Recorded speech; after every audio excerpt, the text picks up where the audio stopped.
Thanks for coming by. Adonis picked up her purse and car keys from the kitchen counter. I'll get in touch with you later about the bookshelves. Girl, he said, you're a head case. You know that? Silence. Would it shut him up or egg him on? She couldn't let him sucker her into one of their usual, I've got to have the last word fights. Can a big shot like you, he added, pay some licensed carpenter to build your fancy bookshelves? Her trouble was provoked, and he put her on the defensive. He'd gotten to her. What was it with the men in her life? First her dad, gone. Then her first love, Calvin, gone. Now Jack. Her trouble was still around, but always putting her down for wanting to get ahead. It was all she could do not to blast him. Instead, she opened the door for him to leave. Her trouble walked out to the carport. Adonis locked the wrought iron screen door behind him, sticking to her decision to offer nothing but a mute response. She hurried to her Chevy Geo and backed out, watching her gold, jewel-laden, superfly throwback brother stare after her. She'd deal with him and the bookshelves later. Right now, she had a problem at work.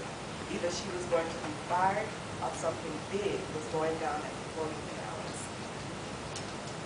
Hopefully, seeing the dynamics between your car trouble and Adonis from this little reading will not only get you engaged in this story, but you'll be anxious to see what happens in the next story.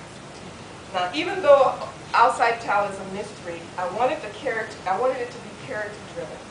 And in order to have a character-driven story, the reader has to be able to relate to the character. And I wanted the characters in this story to show the engaging, complex humans that we really are instead of the stereotypical cutouts that some publishers wanted me to describe. And in doing that, New Orleans became a character. Because as my characters developed and exposed themselves to me, it became clear to me that the dynamics of the city of New Orleans played a big role in the choices and the decisions that these people made on a day-to-day basis.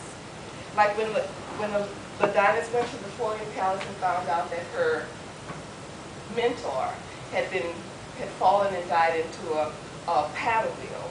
The dynamics that went on in that conversation definitely show how the city of New Orleans actually affect not only the decisions she made, but the requests they actually made of her.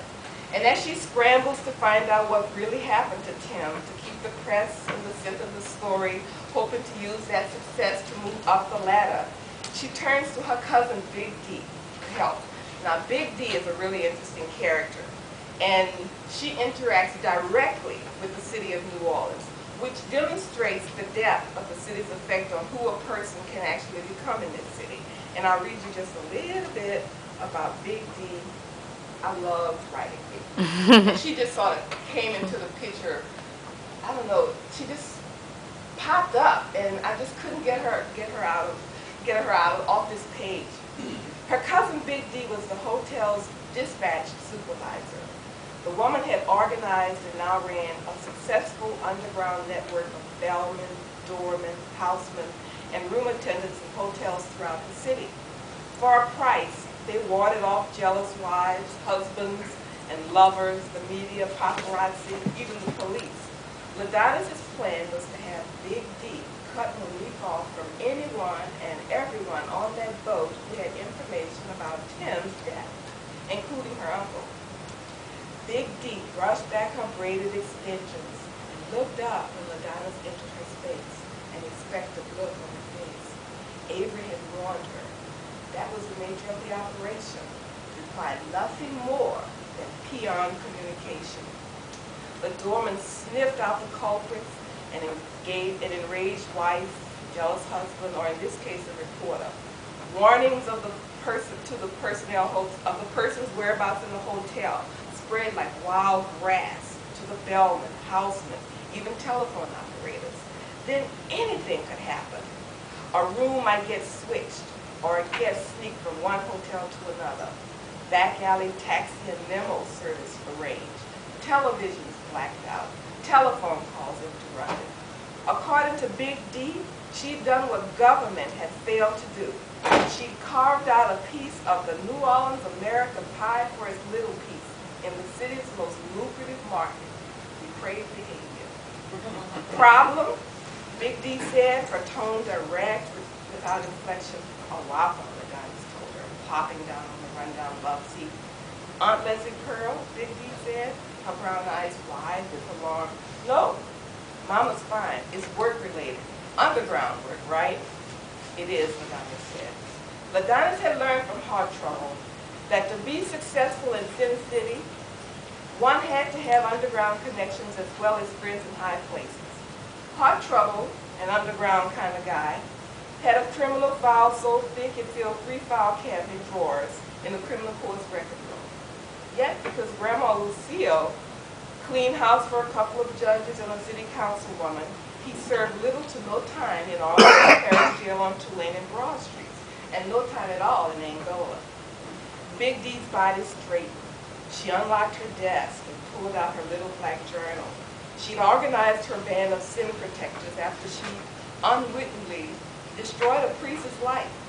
She told Adonis that a tabloid reporter paid her $50 to snitch on the hotel customers' liaisons with call girls. The customer turned out to be a priest devoted to the city's poor. After the holy man's community fallout, Big D decided that if $50 could ruin a man, she could make a fortune protecting reputations. So Big D's network gives Adonis valuable information and buys her some time. But ultimately, what Adonis needs and who she needs to get her out of the situation she's got her into is Heart Trouble. And she does not want to ask him for help, but she finds that she has to. And Heart Trouble, by the way, was originally supposed to be just there to show how where Adonis came from, but he took over. He just became so important to the story. And it's just amazing how characters can just tell you, this is not good enough. You have to let me be. And that's what happened with Heart Trouble.